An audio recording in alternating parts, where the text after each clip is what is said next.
Off script right now. And this is how I got elected, by being off script.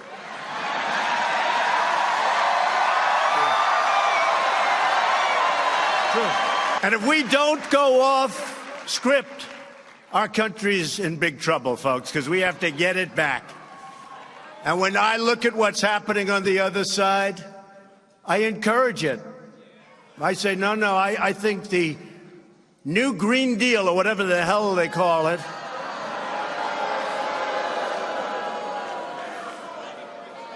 the Green New Deal, right? Green New Deal. I encourage it. I think it's really something that they should promote. They should work hard on. It's something our country needs desperately. They have to go out and get it. But I'll take the other side of that argument only because I'm mandated to. I'm mandated. But they should stay with that argument. Never change. Never change. No planes. No energy. When the wind stops blowing, that's the end of your electric. Let's hurry up. Darling? Darling, is the wind blowing today? I'd like to watch television, darling.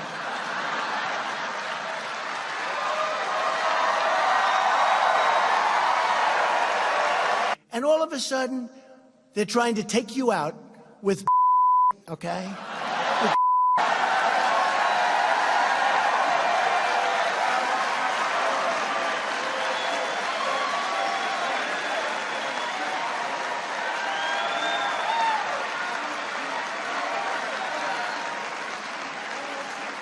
Now, Robert Mueller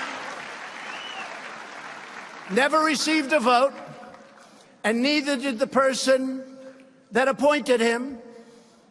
And as you know, the Attorney General says, I'm going to recuse myself. And I said, why the hell didn't he tell me that before I put him in? How do you recuse yourself? But the person that appointed Robert Mueller never received a vote. Robert Mueller put 13 of the angriest Democrats in the history of our country on the commission.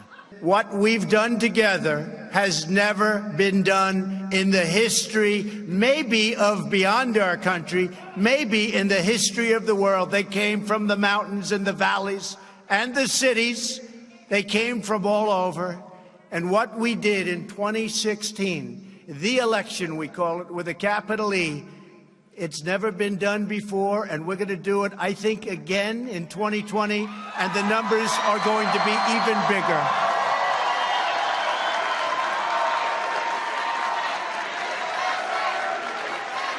Alexandria Ocasio-Cortez, the reason Republicans are talking about her is because the Democrats have propped her up as the supposed next wave of brainiacs inside the Democratic Party. And not only that, because it is good for us to talk about her. Because I hope that she's the face of the Democratic Party. I hope that their new face is the Bernie Sanders, Alexandria Ocasio-Cortez wing. The worst thing that could happen for Republicans is for them to run a candidate like Joe Biden. The worst thing that could happen for Republicans is for them to run somebody who can purport to be moderate just long enough to become president of the United States or become senator or congressperson.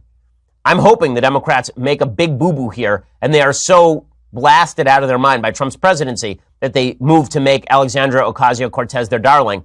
Okay, so she was asked yesterday again on Pod Save America, a podcast run by the Obama bros, right? I mean, it's a bunch of Obama people who are running that podcast, and they love her because secretly she represents their id. And she says all the dumb things they wish they could say, but then their super ego kicks in and they say, perhaps I should not say this out loud because it's a stupid thing.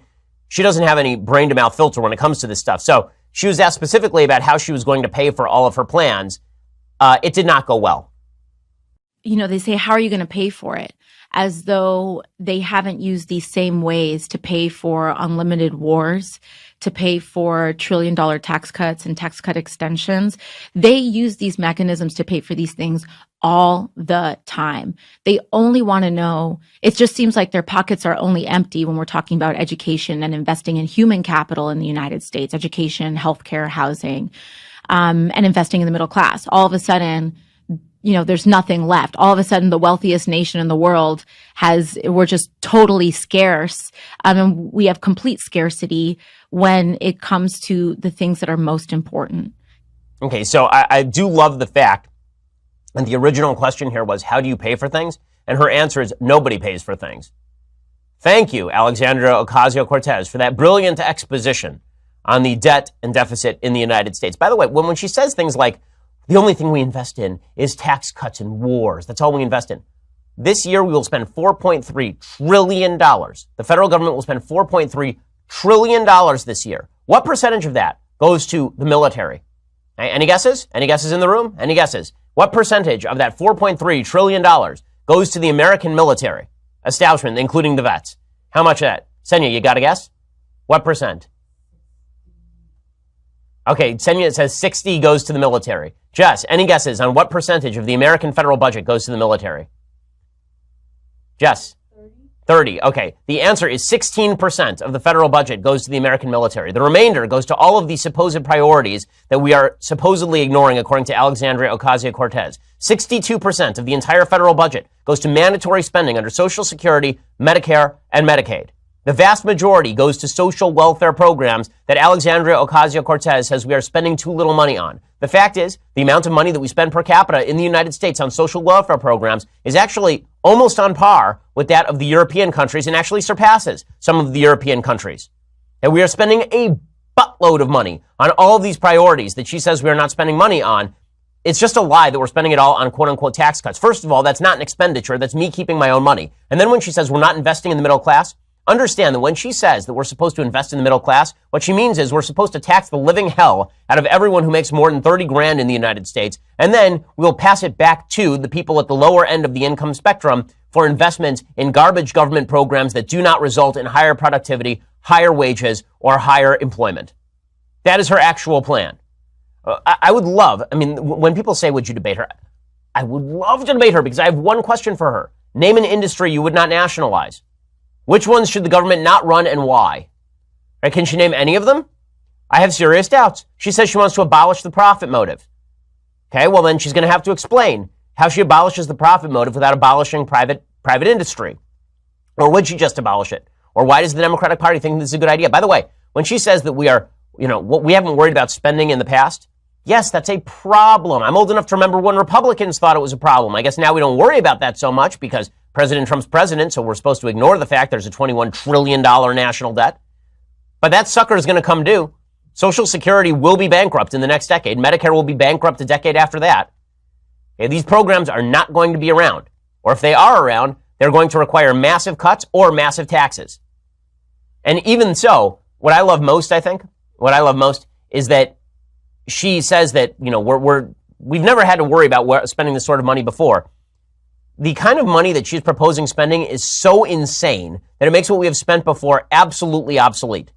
According to the Mercatus Center, a libertarian-leaning center at George Mason University, they estimated that Bernie Sanders' Medicare for All plan, we talked about this last week, would cost the government $32 trillion over the next decade. But we can actually do a budget exercise using nonpartisan and even left-leaning groups. Vox.com, a left-wing source, they talk about what exactly we would have to pay for single-payer health care, a jobs guarantee, and free college. What exactly would it cost? Well, it turns out that it would cost, according to the Tax Policy Center, it would cost legitimately trillions and trillions and trillions and trillions of dollars. $42.5 trillion in new proposals over the next decade on top of the $12.4 trillion baseline deficit.